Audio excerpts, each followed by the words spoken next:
Ang mabuting balita ng Panginoon ayon kay San Mateo.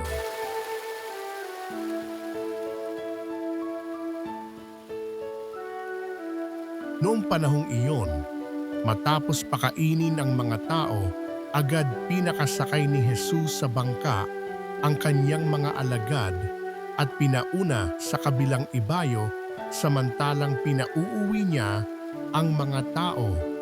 Pagkaalis ng mga ito, umahon siya sa burol upang manalangin. Nag-iisa siyang inabot doon ng gabi, samantala nasa laot na noon ang bangka at sinasalpok ng mga alon sapagkat pasalungat sa hangin. At ng madaling araw na'y sumunod sa kanila si Jesus na naglalakad sa ibabaw ng tubig.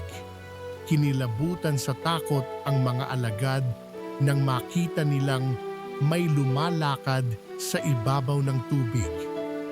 Multo, sigaw nila.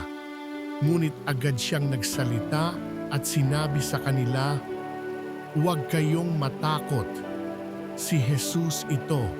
At nagsalita si Pedro, "Panginoon, kung talagang kayo iyan, papariyanin ninyo ako sa ibabaw ng tubig."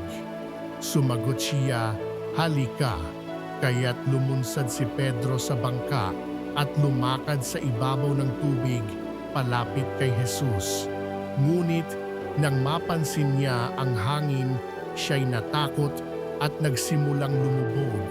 "Sagipin ninyo ako, Panginoon," sigaw niya. Agad siyang inabot ni Jesus. "Napakaliit ng iyong pananalig," sabi niya kay Pedro. "Bakit ka nag-alinlangan?"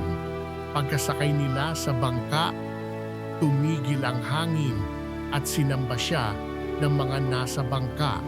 "Tunay na kayo ang anak ng Diyos," sabi nila.